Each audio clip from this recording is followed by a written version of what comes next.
கைவிடாமை வேண்டும் என்ற தலைப்பில் திருப்புன்கூர் சிவலோகநாதர் ஆலய திருக்கோயில் குலக்காப்பு நிகழ்வின் போது ஆசான் மா செந்தமிழன் அவர்களின் உரை. நாள் 30/4/2024. அனைவருக்கும் வணக்கம். திருப்புன்கூர் திருக்குளக்காப்பு பணிக்காக பல இடங்களில் இருந்து வந்திருக்கிறீர்கள். அனைவருக்கும் உங்கள் அனைவருக்கும் நன்றி. ஒரு நீண்டகால பணியுடைய தொடக்கம் என்று திருப்புன்கூர் ஆலயத்தின் திருக்குளங்கள் மட்டுமல்ல, வேறு சில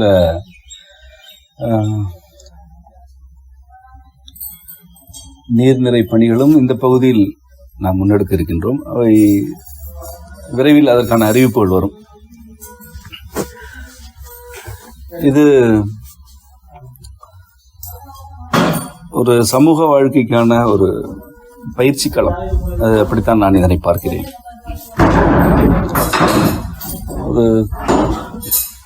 ஒரு சமூகம் என்பது தன்னோடு வாழும் மனிதர்கள் மட்டுமல்லாது பிற உயிரினங்களையும் புரிந்து கொண்டு அந்த உயிரினங்களுக்கான சூழல் கெடாமல் அரவணைப்பது, அதுதான் சமூக வாழ்க்கை.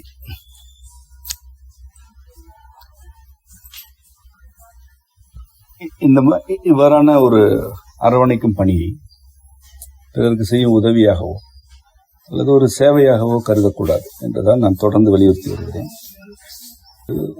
சமூக பணி எனும் சொல் ஒருவரை ஒருவர் கைவிடாமல் இருப்பதை குறிக்கிறது. ஒருவருக்கு உதவி செய்வதை குறிப்பது.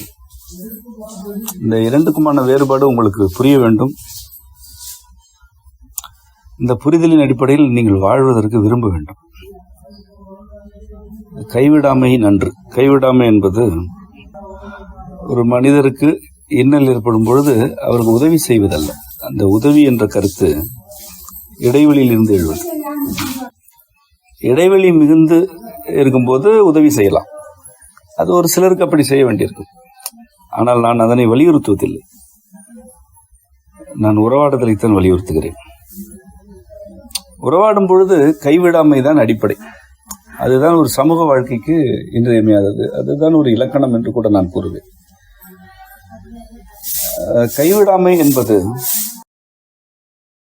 தன்னோடு வாழும் உயிரின கூட்டம் அல்லது நிலத்தின் ஒரு பகுதி அல்லது மனிதர்கள் இயல்பிலிருந்து வழுவும் போதோ அல்லது இயல்பை நிலைநாட்டிக் கொள்ள இயலாமல் திணறும் பொழுதோ அழைக்காமலே சென்று இயல்பை நிலைநாட்டுவதற்கு உங்களுடைய ஒத்துழைப்பை வழங்குதல், அதுதான் கைவிடாமை என்று நான் கூறும் கருத்து. அதாவது ஒரு மனிதருக்கு இயல்பிலிருந்து வழுவும் நிலை ஏற்படுகிறது. அது அவர் மீது திணிக்கப்படுகிறது. அவர் இயல்பில் வாழ விரும்புகிறார், ஆனால் அவரால் இயலவில்லை எனும் பொழுது அவரை இயல்பில் வாழும்படி செய்வதற்கு உங்கள் ஒத்துழைப்பை வழங்க வேண்டும். அதுதான் கைவிடாமை. இது உதவி அல்ல. உதவி என்பது மிகவும் சிறியது. அவருக்கு ஒன்று தேவைப்படுகிறது, நீங்கள் கொடுக்கிறீர்கள் என்பது உதவி. நான் கைவிடாமையை கூறுகிறேன். இந்த கைவிடாமையில் தான் உறவு அமையும். நீங்கள் ஒருவேளை இயல்பில் இருந்து வழுவ நேர்ந்தால் உங்களுக்கு அப்படி சிலர் வர வேண்டும் என்று நீங்கள் நிச்சயம் எதிர்பார்ப்பீர்கள். அப்படி நீங்கள் என்பது என்னை பொறுத்தவரை நீங்கள் என்பதும் அவர்கள் என்பதும் ஒன்றுதானே. எனக்கு யார் அவர்கள், யார் நீங்கள்?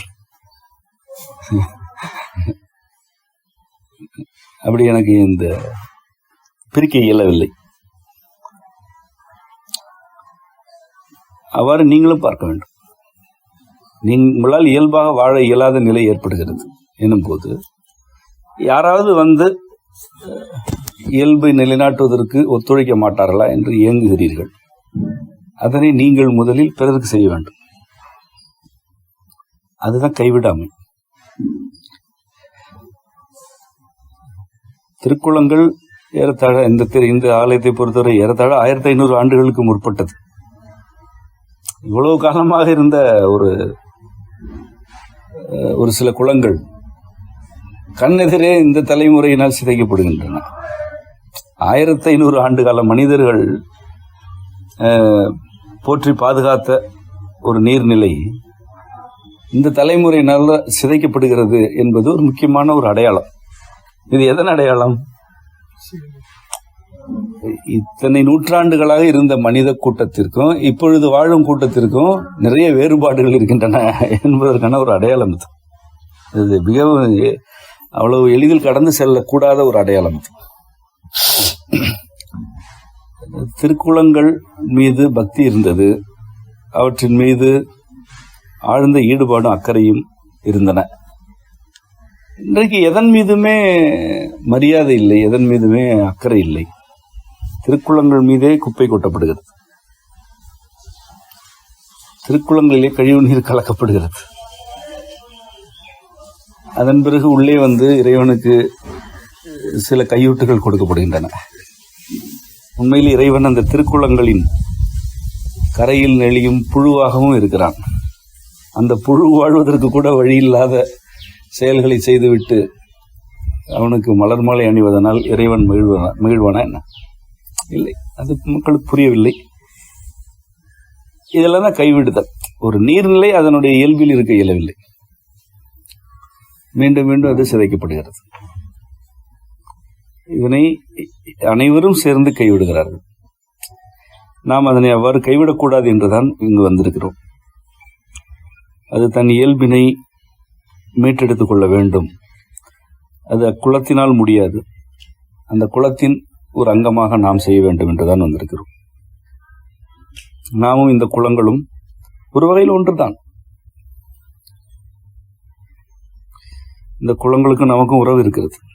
இந்த குளங்களில் வாழும் பல்வேறு உயிரினங்களுக்கும் நமக்கும் இறைவன் அமைத்த உறவு இருக்கிறது. அந்த அடிப்படையில் தான் நாம் வந்திருக்கிறோம். நம்மால் இயன்ற அளவிற்கு அவற்றின் இயல்பு நோக்கி அவற்றை மீட்டெடுப்போம். அதன் பிறகு அடுத்தடுத்த தலைமுறையினர் இயல்பிலிருந்து வழுவாமல் குளங்களை பாதுகாக்க வேண்டும் என்று விரும்புவோம். அவ்வளவுதான் நம்முடைய எல்லை. இதிலிருந்து நீங்கள் ஒரு வாழ்வியலை கற்க வேண்டும் என்றுதான் நான் விரும்புகிறேன். உணர்ச்சி, அறிவு ஆகிய இரண்டை விருப்பம் இல்லாமல் பகிர்ந்து கொள்ள இயலாது. இந்த இரண்டை தவிர எதை வேண்டுமானாலும் யாருடனும் பகிர்ந்து கொள்ளலாம். மனிதர்களை கைவிடாமல் இருப்பது என்றால் உணர்ச்சி, அறிவு ஆகிய இரண்டை தவிர வேறு எந்த வகையில் அவர்கள் கைவிடப்பட்டாலும் அதனை நீங்கள் நிறைவேற்ற வேண்டும் என்பதுதான். இந்த உணர்ச்சியும் அறிவும் ஏன் எல்லைகளாக வைக்கப்படுகின்றன என்று நான் கூறினால் உங்களுக்கு இந்த கருத்து ஓரளவு விளங்கும்.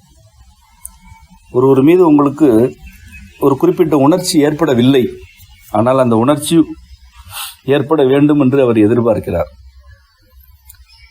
இந்த உணர்ச்சி உங்கள் மீது எனக்கு இல்லை என்று நீங்கள் கூறிய பிறகும் அவர் எதிர்பார்க்கிறார்.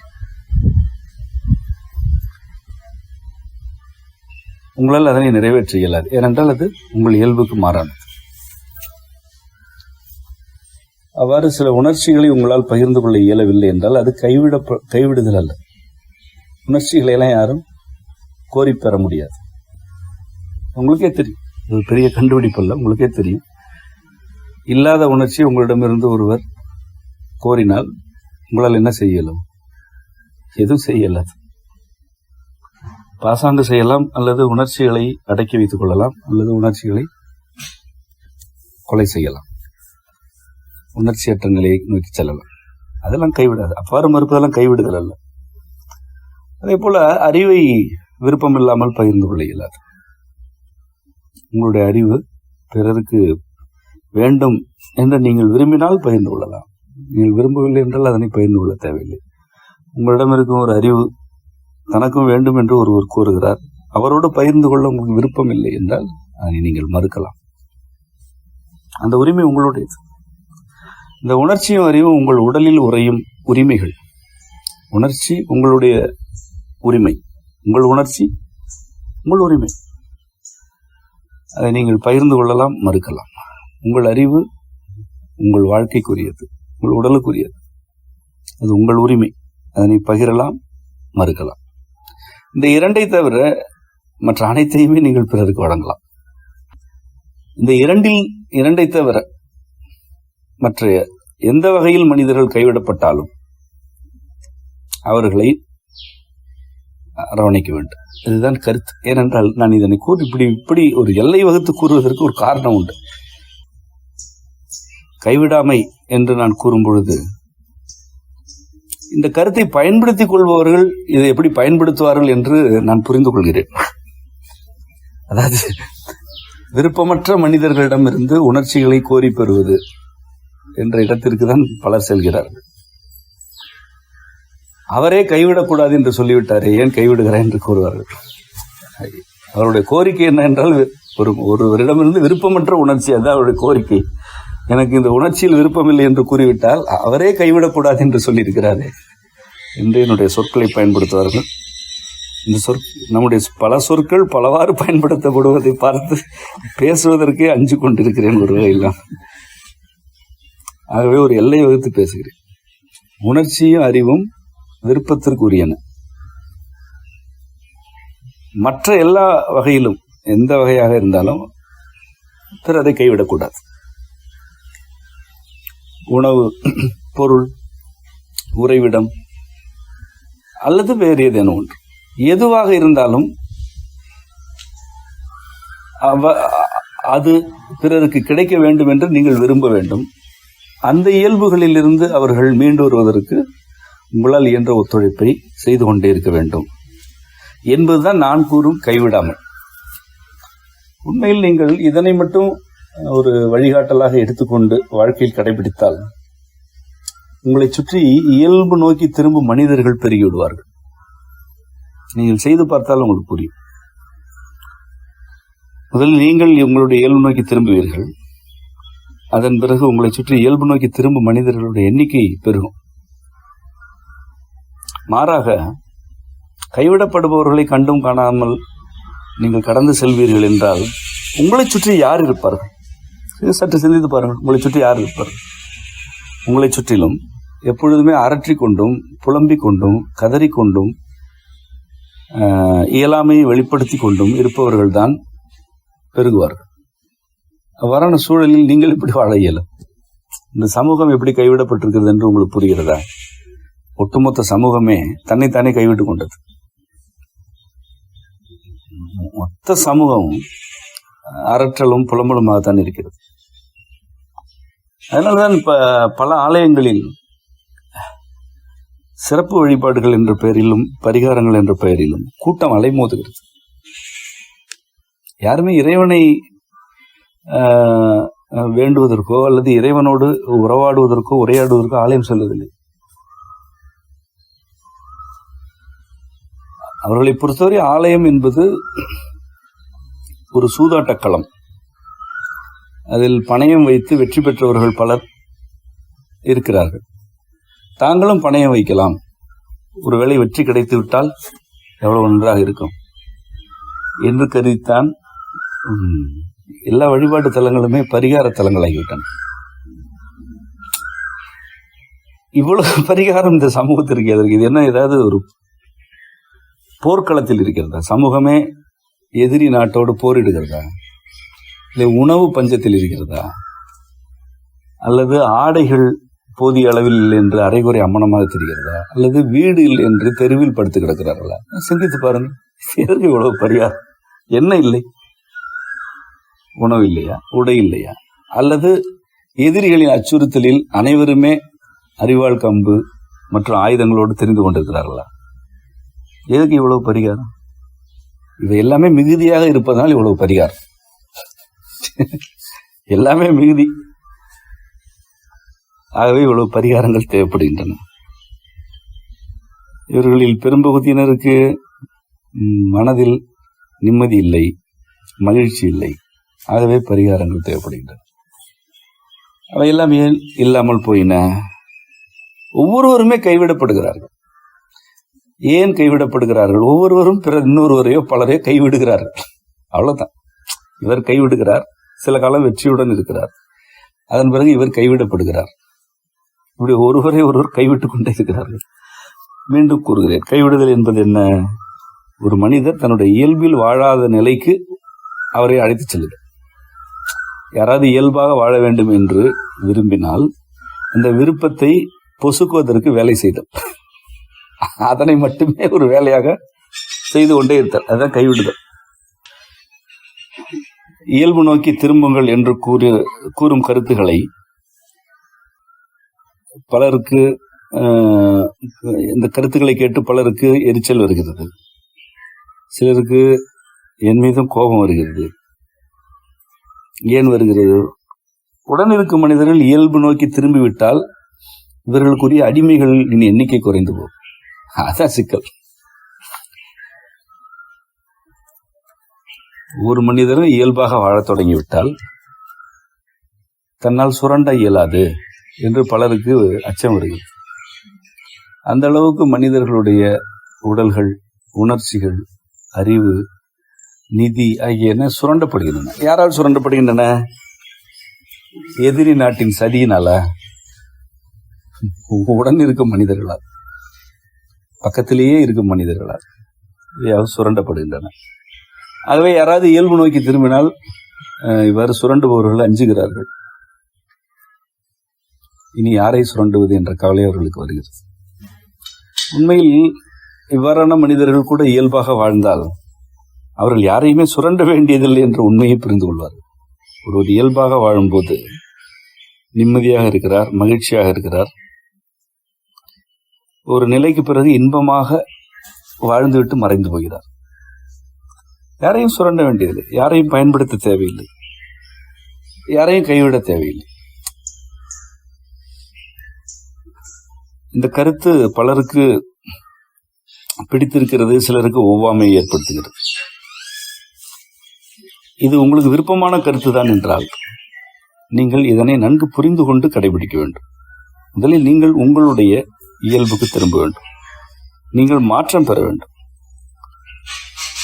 உங்களை நீங்கள் கைவிடக்கூடாது. அங்குதான் இது தொடங்கும். அதாவது உங்களை நீங்கள் இயல்பு நோக்கி மீட்டெடுத்துக் கொள்ள வேண்டும். இன்னொருவர் மீட்டெடுப்பார் என்று நீங்கள் ஒருவேளை கருதினால் அது நடக்காது.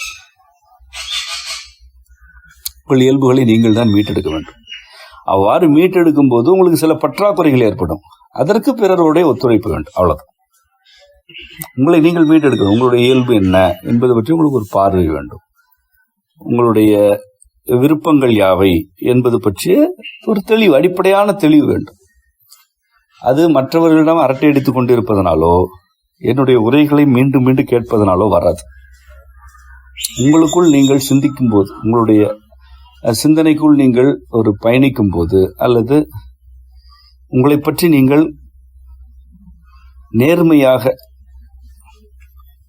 எண்ணி பார்க்கும்போது அதுக்கான விளக்கம் கிடைக்கும். உங்களை பற்றி நீங்கள் நேர்மையாக புரிந்து கொள்ள வேண்டும் அல்லவா? அது என்ன நேர்மை என்றால் என்ன? எந்த பக்கமும் சாயாத ஒரு தன்மை, அதானே? எந்த பக்கமும் எந்த சார்பும் இல்லாமல் இருந்தால் அது நேர். திரும்பினால் கோணம், திரும்பவில்லை என்றால் நேர்.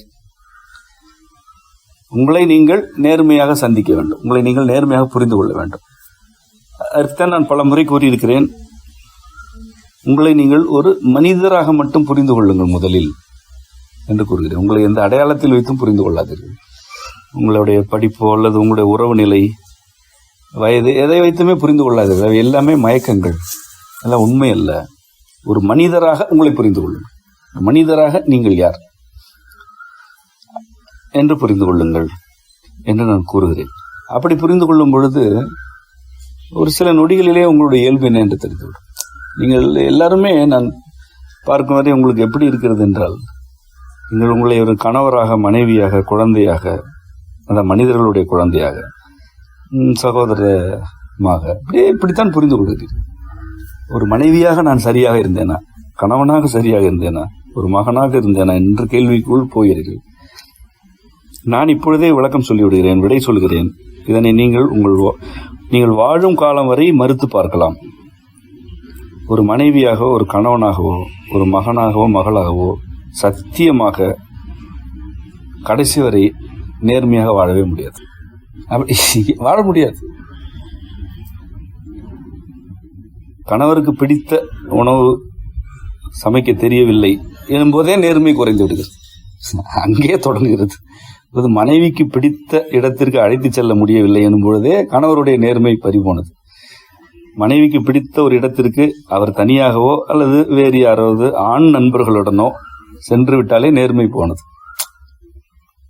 சத்தியமாக ஒரு கணவர் என்ற முறையிலோ மனைவி என்ற முறையிலோ குழந்தை மகன் மகள் என்ற முறையிலோ கூட உங்களால் நேர்மையாக வாழ முடியாது. என்றால் இங்கு நேர்மை என்று எது புரிந்து கொள்ளப்படுகிறது என்றால் பிறருடைய எதிர்பார்ப்புகளை நீங்கள் எப்படி நிறைவேற்றுகிறீர்கள், அதுதான் நேர்மை. அதாவது மனைவியை நேர்மையான மனைவி என்பவர் யார்? கணவனுடைய எதிர்பார்ப்புகளை நிறைவேற்றுவார். உண்டா இல்லையா? உண்டா இல்லையா? ஆமாவா இல்லையா? ஆமா. சரி, நேர்மையான கணவர் யார்? மனைவியுடைய எதிர்பார்ப்புகளை நிறைவேற்றுவார். அதைவிட இவருடைய எதிர்பார்ப்பை அவர் நேர்மையாக நிறைவேற்றுவார். நிறைவேற்ற முடியாது என்று உங்கள் அனைவருக்குமே தெரியும். ஆனால் அப்படித்தான் இருக்க வேண்டும் என்று அனைவருமே பிடிவாதமாக இருக்கிறீர்கள். இதுதான் தன்னைத்தானே கைவிட்டுக் கொள்வது. நீங்கள் கணவராக இருந்து மனைவியை கைவிடுவதாக கருதுகிறீர்களா? இல்லை, மீண்டும் தவறு செய்கிறீர்கள். கணவராக இருந்து கொண்டு ஒரு மனிதராக உங்களை கைவிடுகிறீர்கள். ஏனென்றால் ஆகவே ஆகாத ஒன்றை ஆக வேண்டும் என்று கருதுகிறீர்களே, அதுதான் உங்களை கைவிடுதல். இது நிகழாது, இதற்கு வாய்ப்பில்லை, இது இயல்புக்கு மாறானது, இது உண்மையற்றது. ஆனால் இதுதான் வேண்டும் என்று நீங்கள் கருதுவீர்கள் என்றால் வாழ்நாள் முழுவதும் உங்களை நீங்கள் கைவிடுகிறீர்கள். ஒரு மகனால் அல்லது மகளால் பெற்றோருடைய எதிர்பார்ப்புகளுக்கு நேர்மையாக இருக்க முடியுமா? ஒருவேளை நேர்மையாக இருந்தால் அந்த குழந்தை வாழ முடியுமா? வாய்ப்பில்லை. அனைவருக்குமே தெரியுமே, அனைவருக்கும் தெரியும். ஆனால் ஏன் அந்த நேர்மை குறித்து இவ்வளவு அக்கறைப்படுகிறீர்கள்? இது ஆகாது என்று உங்களுக்கு தெரியும், ஆனால் ஆக வேண்டும் என்று இவ்வளவு அக்கறைப்படுகிறீர்கள். ஏனென்றால் நீங்கள் சமூக மதிப்பீடுகளை கண்டு அஞ்சுகிறீர்கள். அவ்வளவுதான். சமூக மதிப்பீடு என்பது என்ன? நீங்கள் நல்லவரா கெட்டவரா என்று பிறர் எழுதும் தீர்ப்பு. சமூகம் என்பது என்ன? உங்களுடைய ஒரு அமைப்பு. நீங்கள் எப்பொழுதுமே கையில் தாளுடன் அலைகிறீர்கள். பார்ப்பவர்களை பற்றியெல்லாம் ஒரு தீர்ப்பு எழுதி அவர்களுக்கு வழங்குகிறீர்கள். அவர்களிடம் வழங்கிவிட்டால் கூட சிக்கல் இல்லை. ஒருவரை பற்றிய தீர்ப்பை பலரிடம் வழங்குகிறீர்கள், அவரை தவிர.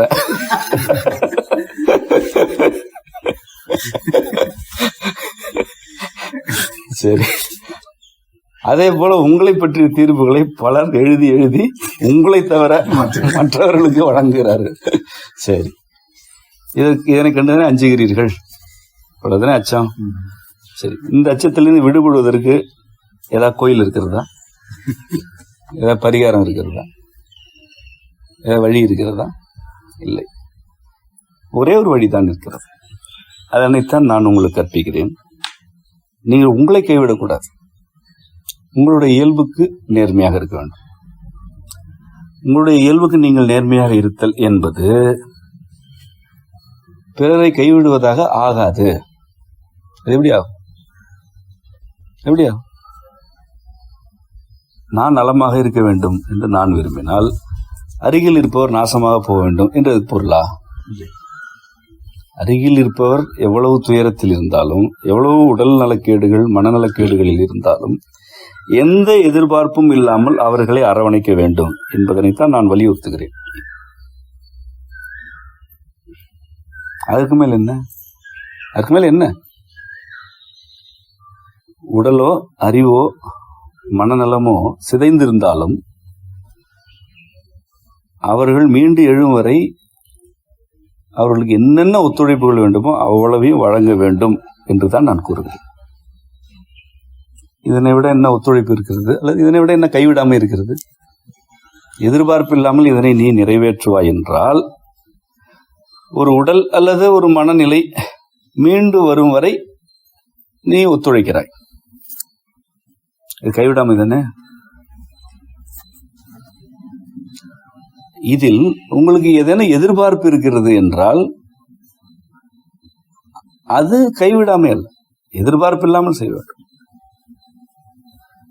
ஒருவர் பொருளாதார நெருக்கடியில் இருக்கிறார், அவருக்கான பொருளாதாரத்தை உங்களால் இயன்ற அளவு வழங்குதல் கைவிடாமைதான். அவர் எழுந்து வந்தவுடன் தனக்கு பல வகைகளில் உதவி செய்ய வேண்டும் என்று எதிர்பார்த்தால் அது உதவி, அது கைவிடாமை இல்லை. ஒரு உடல் நலம் குன்றியவர் எழுந்து வந்தவுடன் தனக்கு உதவியாக இருக்க வேண்டும் என்று எதிர்பார்த்தால் அது உதவி. மனநலம் குன்றியவர் மீண்டு வந்த பிறகு தனக்கு ஒத்துழைப்பு தர வேண்டும் என்று எதிர்பார்த்தால் உதவி. இப்படி எந்த எதிர்பார்ப்பும் இல்லாமல் இக்கட்டில் இருப்பவர்களை, இயல்பில் இருந்து வழுவியவர்களை நீங்கள் உங்கள் ஒத்துழைப்புகளின் வழியாக மீட்க துணை நிற்பீர்கள் என்றால் அது கைவிடாமை. இவ்வாறெல்லாம் நீங்கள் இருக்க வேண்டும் என்றால் முதலில் உங்களை நீங்கள் கைவிடக்கூடாது அல்லவா? நான் மீண்டும் கூறுகிறேன், நீங்கள் அவர்கள் என்று நான் யாரையும் கூறவில்லை. நீங்கள் தான் அவர்கள், அவர்கள் தான் நீங்கள். நீங்களே இக்கட்டில் இருக்கிறீர்கள், நீங்களே மீண்டு வர வேண்டியிருக்கிறது, நீங்களே பிறருக்கு ஒத்துழைப்பு செய்ய வேண்டியிருக்கு. இரண்டும் ஒவ்வொரு மனிதரிடம் இருக்கின்றன. ஒவ்வொரு மனிதருக்கும் பற்றாக்குறைகள் இருக்கின்றன, ஒவ்வொரு மனிதரிடம் சில மிகைகள் இருக்கின்றன. தனக்குத்தானே நேர்மையாக இருத்தல் என்பது இப்ப யாவற்றுக்கும் அடிப்படையானது. ஒரு மனிதராக உங்களை நீங்கள் புரிந்து கொள்ள வேண்டும். அப்படி புரிந்து கொண்டு அதற்கு நேர்மையாக இருக்க இயலுமா என்றால் இருக்க இயலும். உங்களுக்குள்ளே நீங்கள் ஒரு எண்ண ஓட்டத்திற்குள் செல்லுங்கள். நீங்கள் மட்டும்தான் இருக்கிறீர்கள். உங்களுடைய இயல்புகள் என்ன, உங்களுடைய விருப்பங்கள் என்ன என்று சிந்தித்து பாருங்கள். எவ்வளவோ வரும், அதில் வேறு எந்த மனிதருமே இல்லை என்று கற்பனை செய்து கொள்ளுங்கள். உங்களுக்கு எந்த வருத்தமுமே இருக்காது. சிந்தித்து பாருங்க, எந்த வருத்தமுமே இருக்காது, விதமான எந்த உணர்ச்சியுமே இருக்காது. மன நிறைவு தான் இருக்கும். கற்பனை செய்யும் பொழுதே நிறைவு ஏற்பட்டுவிடும். மாறாக ஒரு உணவு பற்றி உங்களுக்கு ஒரு விருப்பம் எழுகிறது, உணவு பற்றி தான். அந்த விருப்பத்தை பற்றி நீங்கள், உங்களுடைய உணவு உங்களுக்கு விருப்பமானது என்பதனை பற்றி நீங்கள் ஒரு 5 நிமிடம் ஒரு எண்ணி பாருங்கள். ஒரு 5 நிமிடம் உங்களுடைய உணவு பற்றி மட்டும் எண்ணி பாருங்கள். குறைந்தது 10 பேர் உங்களுடைய தட்டை எட்டி உதைப்பதற்கு வருவதை உங்கள் எண்ணமே சொல்லும். ஒரு சிலர் எட்டி உதைப்பார்கள், ஒரு சிலர் தூரத்தில் இருந்து ஏக்கத்துடன் பார்ப்பார்கள், ஒரு சிலர் தூரத்தில் இருந்து பொறாமையோடு பார்ப்பார்கள். அதாவது நீங்கள் தனியே உங்களுக்கான உணவை உண்பதற்கு உங்கள் எண்ணத்தில் கூட வழி இல்லை. எண்ணி பாருங்கள், தெரியும். ஒரு உணவு உங்களுக்கு பிடித்தது என்று உண்ணும் போதே அதன் மீது எவ்வளவு தீர்ப்பு எழுதப்படுகிறது. உணவுக்கே எப்படி, உங்களுக்கு பிடித்த ஆடை, உங்களுக்கு பிடித்த உறைவிடம், உங்களுக்கான தொழில், உங்களுக்கான திறன், கலைகள், அல்லது உங்களுக்கான பயணம் என்று அதனை விரித்து கொண்டே செல்லுங்கள். பிறருடைய பார்வை, மதிப்பீடு, தீர்ப்பு இல்லாமல் நான் கூறியவற்றில் ஒன்றை உங்களால் கற்பனை செய்ய முடியுமா? ஒன்று, ஒரு பயணம் கிளம்ப வேண்டும் என்று நினைக்கிறீர்கள். நீங்க கிளம்ப வேண்டாம், சும்மா நினைத்து பாருங்க. முடிந்தால் நினைத்து பார், முடிந்தால் செய்து பாரல்ல, நினைத்து பார். முடிந்தால் நினைத்து பார். அதில் எத்தனை மனிதர்களுடைய பெருமூச்சு இருக்கிறது, எரிச்சல் இருக்கிறது, வயிற்றெரிச்சல் இருக்கிறது, கோபம் இருக்கிறது, எவ்வளவு பேருடைய தடுமாற்றமான எண்ணங்கள் இருக்கின்றனவா இல்லையா? ஏன் இருக்கின்றன என்றால், அப்படி வேறு யாராவது பயணம் கிளம்பும் போது அவர்களுடைய கற்பனைக்குள் சென்று இடையூறு செய்பவராக நீங்கள் இருக்கிறீர்கள். அதுதான். ஒருவேளை அப்படி நீங்கள் இல்லை என்றால் இத்தனை பார்வைகள் உங்கள் மீது படுவது உங்களுக்கே தெரியாது. நீங்கள் பார்த்து படவில்லை அல்லவா? ஆகவே பார்க்கப்பட மாட்டீர்கள். பார்ப்பவர் பார்க்கப்படுகிறார், பார்க்காதவர் பார்க்கப்படுவதில்லை. ஒருவேளை பார்க்கப்பட்டால் அது அவருக்கு தெரிவதில்லை. இது எவ்வளவு பெரிய வரம்! அது ஒரு அருள். ஒரு மனிதர் தன்னுடைய இயல்பில் வாழ வேண்டும் என்றால் அவர் முதலில் தனக்கு நேர்மையாக இருக்க வேண்டும், கடைசியில் தனக்கு நேர்மையாக இருக்க வேண்டும். ஏனென்றால் முதலுக்கும் கடைசிக்கு இடையில் யாருக்குமே நேர்மையாக இருக்க முடியாது. மீண்டும் கூறுகிறேன், நேர்மை என்பது என்ன? அவர்களுடைய எதிர்பார்ப்புகளை நோக்கி ஒரு நேர்கோடு, அதான் நேர்மை.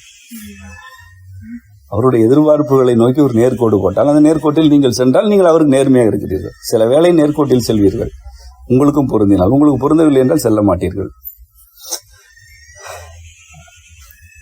இந்த உரிமை ஒவ்வொருவருக்கும் உள்ளதல்லவா? அந்த உரிமையை நீங்கள் இழந்து விட்டீர்கள், இழந்து கொண்டிருக்கிறீர்கள். அந்த உரிமைகளை நீங்கள் பிறரிடமிருந்து பறிக்க முயற்சிக்கிறீர்கள். ஒரு சிலர் வெற்றிகரமாக பறித்திருக்கலாம். இவற்றிலிருந்தெல்லாம் நீங்கள் விடுபட வேண்டும். முதலில் யாருடைய உணவும் நமக்கானதல்ல. நம்முடைய உணவு நமக்கு, நம்முடைய உடல் நமக்கு, நம்முடைய உரிமைகள் நமக்கு. அதை நாம் விரும்பினால் பகிர்ந்து கொள்ளலாம், விரும்பவில்லை என்றால் மறுக்கலாம். இது மிக எளிமையான உண்மை தானே. ஏதாவது ஞானம் தெரிகிறதா? எனக்கு பின்னால் ஏதாவது ஒளிவட்டம் இருக்கிறதா? ஏதாவது இருக்கிறதா? ஒன்றும் இல்லை. மிக எளிமையான உண்மை, மிக மிக எளிமையான உண்மை, ஆழ்ந்து சிந்திக்க தேவையற்ற உண்மை. ஒவ்வொருவருடைய உரிமையும் அவரவருக்குரியது. இப்போ நான் வேற என்ன சொல்லிவிட்டேன்? இதன்படி வாழ்வதில் தான் சிக்கல்கள் மிகுதியாக இருக்கின்றன என்றால் என்ன பொருள்? இந்த சமூகத்தில் கொழுப்பு அதிகரித்து விட்டது என்று பொருள். வேற எந்த பொருளும் கிடையாது. சமூகத்திற்கு கொழுப்பு எடுத்து விட்டது. இந்த கொழுப்பு மிகுந்தால்தான் மாடுகள் போய் தேவையில்லாத சண்டை இருக்கும். வயிறு காய்ந்து கிடக்கும் போது சண்டையே வராது, வந்தால் உணவுக்காக வரும். கொழுப்பு மிகுந்து விட்டால் எதிரே இருக்க மாடுகள் மீதெல்லாம் இந்த காளை மாடுகள் போய் சண்டை போடும். ஒரு பசுமாடுக்கு உடலில் கொழுப்பேறி விட்டால் அது அடங்காது, அறுத்து கொண்டு ஓடும். அது இன்னும் சொல்ல போனால் அது காளையுடன் கூட சேராது, கன்று ஈனாது. மாடு வளர்ப்பவர்களுக்குலாம் தெரியும். மனிதர்களுக்கு கொழுப்பு மிகுந்து விட்டது. எதில்? அவருடைய அறிவு, உணர்ச்சி ஆகியவற்றை. ஆகவே தன்னுடைய இயல்புகள் என்ன என்று கூட கண்டுகொள்ளாமல் பிறருடைய இயல்புகள் மீதும் அல்லது அவருடைய உரிமைகள் மீதும் வம்பிழுத்தல், போர் தொடுத்தல் ஆகியவற்றை ஈடுபடுகிறார்கள். சமூகம் இப்படித்தான் இருக்கும், எல்லாம் தெரிந்தாது. ஆனால் யாருக்காவது மாற்றத்தை பற்றி அக்கறை இருந்தால் அவர்களுக்கு என்னுடைய வார்த்தைகள் வழிகாட்டலாக அமையும். யாருக்காவது அப்படி ஒரு அக்கறை இருந்தால், நான் மாற வேண்டும் என்று விரும்புவீர்களே, ஆனால் நீங்கள் இந்த தனக்குத்தானே நேர்மையாக இருப்பதை ஒரு வழிகாட்டலாக வைத்துக் கொள்ள வேண்டும். உங்களுக்கு நேர்மையாக இருக்க வேண்டும். அடுத்ததாக உங்களுடன் இருப்பவர்களை பற்றி அக்கறைப்பட வேண்டும். ஒவ்வொருவரும் தனக்குத்தானே நேர்மையாக இருக்க வேண்டும் என்று கூறும் பொழுது என்ன கருத்து வருகிறது? அப்படி என்றால் பக்கத்தில் இருப்பவர்கள் எக்கேடு கேட்டாலும் பரவாயில்லையா?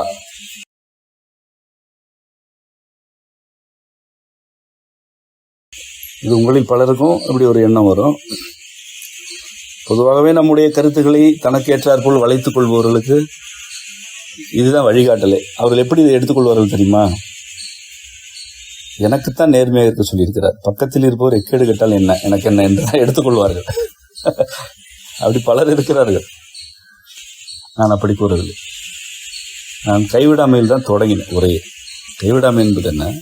உடன் இருப்பவர்களுடைய இயல்புகள் சீர்குலைந்தால் அந்த இயல்புகள் நிலைநாட்டப்படும் வரை நீங்கள் ஒத்துழைப்பாக இருக்க வேண்டும். அவர்களிடமிருந்து எதையும் எதிர்பார்க்க கூடாது. அப்படித்தானே தொடங்கினேன். அதுதான் தலை.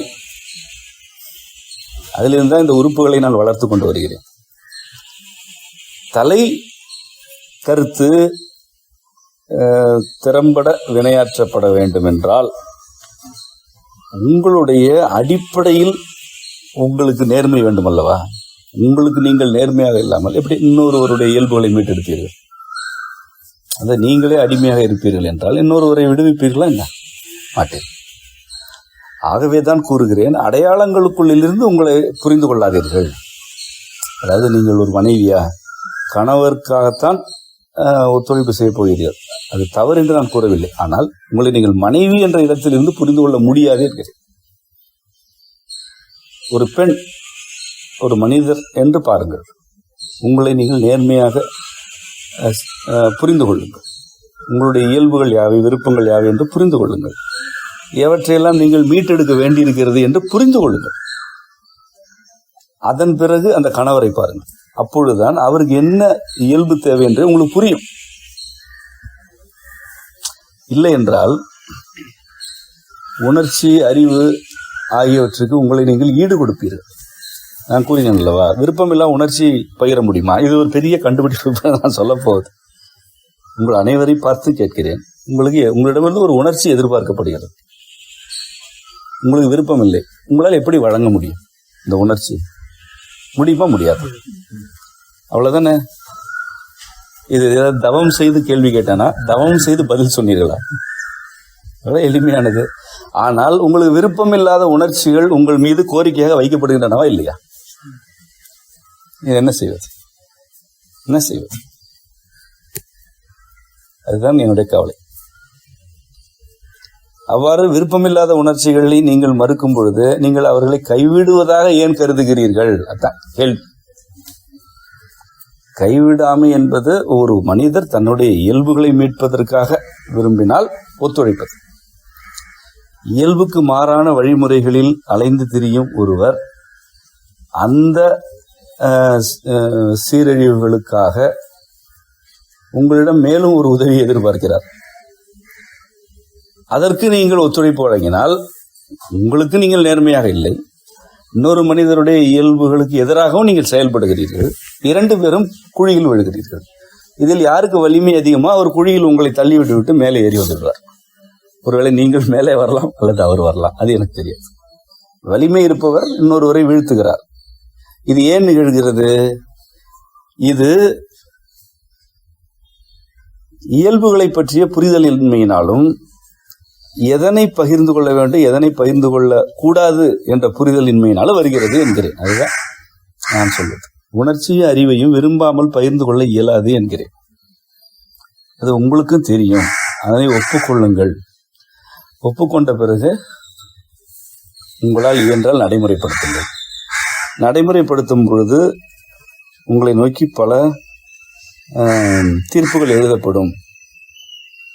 அவற்றை கண்டுகொள்ளாதீர்கள் என்கிறேன். ஒருவேளை கண்டுகொள்ளாமல் இருக்க முடியவில்லை என்றால் வழக்கம் போல் என் தலையில் தூக்கி வீசிவிடுங்கள் என்கிறேன். அப்படி பல தீர்ப்புகளை நான் சுமந்து கொண்டுதான் இருக்கிறேன். 1 2 பல 100 தீர்ப்புகள். வழக்கம் போல இந்த பக்கம் திருப்பி விடுங்கள். எல்லாம் உரை கேட்டதுனால்தான், எல்லாம் அந்த நூல் படிதான் என்றே அது ஆகட்டும், எனக்கு ஒண்ணு சிக்கல். ஆனால் நீ நிம்மதியாக இரு. நீ நிம்மதியாக இரு. அந்த தீர்ப்பு உன் மீது எழுதப்பட்டாலும் அதனை என் பக்கம் திருப்பி விட்டு நீ நிம்மதியாக இரு. நீ நிம்மதியாக இருக்க வேண்டும் என்றால் என்ன அடிப்படை? நீ இயல்பாக வாழ வேண்டும். நீ இயல்பாக வாழ வேண்டும். உன்னுடன் இருப்பவர்களுடைய இயல்புகளை மீட்பதற்கு எதிர்பார்ப்பு இல்லாமல் ஒத்துழைக்க வேண்டும். இதனை விட ஒரு மேம்பட்ட வாழ்க்கையை தான் இந்த சமூகம் வைத்திருக்கிறதா? அதுதான் சமூகத்தை இதனை விட மேம்பட்ட முறையில் நான் பார்க்கவில்லை. அல்லது நீங்கள் பார்க்கிறீர்களா? ஒருவருடைய இயல்புக்காக இன்னொருவர் எதிர்பார்ப்பு இல்லாமல் ஒத்துழைப்பதை குடும்பம் நீங்கள் பார்க்கிறீர்களா? பார்த்தால் எனக்கு என்ன வேலை இருக்கிறது? இந்த கருத்தே தேவையில்லையே. ஏற்கனவே அவர்கள் இயல்பாக இருக்கிறார்கள். ஒரு குழந்தையோ முதியவரோ இயல்பிலிருந்து வெளியேறுவதுதான் வாழ்க்கை முறை என்றே ஆக்கப்பட்டு விட்டது. யாராவது ஒருவர் இயல்புடன் வாழ வேண்டும் என்று விரும்பினால் அவருக்கு எதிராகத்தான் தீர்ப்புகள் எழுதப்படுகின்றன. இப்படி ஒருவரை ஒருவர் சிதைத்துக் கொள்வதே நடைமுறையாகிவிட்ட இந்த சமூகத்தில் உங்களை நான் அழைக்கிறேன், கைவிடாதீர்கள் என்று. இந்த கைவிடாமை என்பது உதவி அல்ல, இயல்புகளை நோக்கி ஒருவரை அழைப்பதற்கான ஒத்துழைப்பு என்கிறேன். அதனை எதிர்பார்ப்பற்று செய்யுங்கள் என்கிறேன். அதன் பிறகும் உங்கள் மீது ஏதேனும் தீர்ப்பு எழுதப்பட்டால் அதனை ஏன் கண்டுகொள்ள வேண்டும்? அதான் கேள்வி. ஏன் கண்டுகொள்ள வேண்டும்? அல்லது இப்பொழுது நீங்கள் இருக்கிறீர்களே, உங்கள் மீது எந்த தீர்ப்புமே இல்லையா? எந்த வழக்குமே இல்லையா? வழக்கற்றவர்கள் இங்கே இருக்கிறீர்களா? ஒவ்வொருவர் மீது ஒரு 100-150 வழக்கு இருக்கும். இருக்கிறது அல்லவா? இப்பொழுது என்ன நீ சிக்கல் இல்லாமல் இருக்கிறாய்? இந்த வழியில் வந்த பிறகு என்ன சிக்கல் உனக்கு வந்து விட போகுது? இந்த வழி என்ன என்றால், இந்த வழி அன்பை நோக்கி பயணிக்கும் வழி. உனக்கு நீயே அன்பு செய்து கொள்ள வேண்டும். உடன் இருப்பவர்களிடம் எதிர்பார்ப்பற்ற அக்கறையுடன் இருக்க வேண்டும். இது மேம்பட்ட வாழ்க்கையா? நானும் அடிமை, நீயும் அடிமை, நீ விடுபடக்கூடாது, நானும் விடுபட மாட்டேன் என்பது மேம்பட்ட வாழ்க்கையா? அதுதான் கேள்வி. ஆலயங்களோ அந்த ஆலயங்களுக்குரிய திருக்குளங்களோ அவற்றின் இயல்பில் இருந்து வழுவி சென்று விட்டால் அவற்றை மீட்டெடுக்க வேண்டும். அதுக்குரிய ஒத்துழைப்புகளை நாம் நல்க வேண்டும். அதுதான் அவற்றை நாம் கைவிடாமல் இருக்கிறோம் என்று ஆகும். இதிலிருந்து நமக்கு ஏதாவது எதிர்பார்ப்பு இருக்கிறதா? இதனை செய்வதால் இறைவன் அருள் கொடுப்பான் என்று எதிர்பார்க்கிறோம்? இல்லை. இதனை செய்யவில்லை என்றாலும் அருள் கொடுத்தால் தான் அவன் இறைவன். இதில் குப்பை போடுபவர்களுக்கும் அருள் வழங்குவோம் தானே இறைவன். அதானே இறைத்தன்மை. அவனுக்கு என்ன எதிர்பார்ப்பு இருக்கிறது? இல்லை. ஆலயத்தையே இடித்தாலும் இடிப்பவனுக்கும் அருள் வழங்குவோம் தானே இறைவன். இடிப்பதற்கான வலிமையை அவன் தானே கொடுத்தான். ஒருவேளை இறைவன் எதிர்பார்ப்புகளோடு இருக்கிறான் என்றால் எல்லாரையுமே மதம் மாற்றியிருப்பான். எப்பொழுதோ மதம் மாற்றியிருப்பான். எதிர்பார்ப்பற்று தானே இறைத்தன்மை. நான் உங்களை அந்த இறைத்தன்மையை நோக்கி ஒரு அங்குலமாவது வாருங்கள் என்றுதான் அழைக்கிறேன். எதிர்பார்ப்பற்று இருத்தல் இயல்புகளுக்கான ஒத்துழைப்புகளை வழங்குதல். இதன் பிறகும் உங்கள் மீது கருத்து வரும் என்றால் அதனை கண்டுகொள்ளக்கூடாது. நான் சொன்ன கருத்துக்களை உண்மையாக புரிந்து கொள்ள வேண்டும். அந்த கருத்துக்களுக்கு நேர்மையாக இருக்க வேண்டும். பயன்படுத்தக்கூடாது. கருத்துக்களை வெவ்வேறு வகையில் பாதியாக எடுத்துக்கொண்டு பயன்படுத்தக்கூடாது. நானே எவ்வளவு கேட்கிறேன், ஆனால் அது பயன்படுத்தப்படுகிறது. ஆனால் பயன்படுத்தாதவர்கள் மிகுதியாக இருக்கிறீர்கள். நான் உங்களிடம் இன்னும் நெருக்கமாக உரையாடுகிறேன். கைவிடாமை நன்று. கைவிடக்கூடாது. அது நாம் செய்யும் சேவை அல்ல. அது இறைவன் நமக்கு வழங்கி இருக்கிற பண்பு கூறுகளில் ஒன்று. ஒருவரை ஒருவர் கைவிடக்கூடாது. ஒன்றின் இயல்பு சரிந்தால் இன்னொன்று அதனை மீட்பதற்கு ஒத்துழைக்க வேண்டும். உங்களுக்கு தெரியுமா, தாவரங்கள் எல்லாம் வேர்கள் வழியாக சத்துக்களை பரிமாறிக்கொள்கின்றன. தெரியுமா? வேர்கள் போட்டி அல்ல, பகிர்வு. எல்லா தாவரங்களுமே ஒன்று தனக்கு கிடைக்கும் சத்துக்களையும் பதத்தையும், குளிர்ச்சி என்ற பதத்தையும் இன்னொரு தாவரத்துக்கு வேர்கள் வழியாக கொடுக்கிறது. அதனால காடுகளில் மிக நெருக்கமான தாவரங்கள் இருந்தாலும் அந்த தாவரங்கள் செழிப்பாக இருக்கின்றன. இங்கு நடவு செய்யும் பொழுதே இடைவெளியை பற்றி பேசுகிறார்கள். வேர் மோதக்கூடாது, கிளை மோதக்கூடாது. காட்டில் என்ன கணக்கு இருக்கிறது? தாவரங்கள் தங்களுடைய வேர்களின் வழியாக தமக்கு கிடைப்பவற்றை பகிர்ந்து கொள்கின்றன. போட்டி கிடையாது, பகிர்ந்து கொள்கின்றன. தாவரம் ஓரறிவு. அது இறைவனுடைய பண்புக்கு நெருக்கமானது. ஒன்றை ஒன்று விட்டுக் கொடுக்கக்கூடாது, கைவிடக்கூடாது. மனிதர்களிடம் இந்த சமகால மனிதர்களிடம் இதை பற்றி உரையாடும் பொழுது மிகுந்த எச்சரிக்கையாக உரையாட வேண்டியிருக்கிறது. அதுக்காகத்தான் நான் எல்லை கோடுகளை போட்டேன். உணர்ச்சி அறிவையும் விரும்பாமல் பகிர இயலாது. மற்ற எதை வேண்டுமானால் கொடுக்கலாம், அது உங்களுக்கே தெரியும். இதுவரை நான் கூறிய எல்லா கருத்துக்களுமே உங்களுக்கே தெரிந்தவை தான். ஏதாவது எதையுமே நான் புதிதாக கூறவில்லை, நான் தொகுத்து கூறியிருக்கிறேன். நீங்கள் என்ன செய்து கொண்டிருக்கிறீர்கள் என்று உங்களுக்கு தெரியும், உங்களுக்கு தெரியும் என்று எனக்கும் தெரியும். நமக்கு தெரியும், எல்லாமே தெரியும். தெரியாதது போல் முகத்தை வைத்துக் கொண்டிருக்கிறோம். தெரியும், தெரிந்துதான் பேசுகிறோம், தெரிந்ததைத்தான் பேசுகிறோம். ஆனால் ஏன் பேசுகிறோம்? இதுவரை ஏதோ ஒரு பாசாங்குக்கு உட்பட்டிருந்தீர்கள், இனி அது வேண்டாம் என்கிறேன். நேர்மையாக இருங்கள். யாருக்கு? உங்களுக்கு. எனக்கு நேர்மையா இருக்க முடியாது. என்னை நோக்கி ஒரு கோடே போட முடியாது. கோணலாகத்தான் போட வேண்டியது. யாருக்கும் நேர்மையா இருக்க வேண்டாம், உங்களுக்கு நேர்மையா இருங்கள். அப்படி இருந்தால் உங்களுடைய இயல்புகளில் நீங்கள் வாழத் தொடங்குவீர்கள். அதன் பிறகு மற்றவர்களுடைய இயல்புகளை மீட்டெடுப்பதற்கு உங்களை அறியாமலே நீங்கள் ஒத்துழைப்பாகத்தான் இருப்பீர்கள். எப்படி ஒரு புல் தன்னை அறியாமலே பக்கத்தில் இருக்கும் புல்கற்றைக்கு சத்துக்களை வழங்குகிறதோ, அதுபோல உங்களை அறியாமலேயே உடனிருப்பவர்களுக்கும் உங்கள் சூழலுக்கும் உங்களுடைய ஒத்துழைப்புகள் நல்கப்படும். அது அறியாமலே நிகழும். அது நிகழ வேண்டும் என்று நான் விரும்புகிறேன். இந்த திருப்புன்கூர் ஆலயத்தில் உரையும் எம்பெருமான் இந்த கருத்துகள் உங்களுடைய வாழ்க்கையில் நடைமுறைப்படுவதற்கு உதவ வேண்டும், அவருடைய அருள் வேண்டும் என்று நான் வேண்டுகிறேன். இத்துடன் இந்த உரை நிறைவடைகிறது. உங்கள் அனைவருக்கும் அம்மையப்பர் அருள் நிறைவதாக. நன்றி.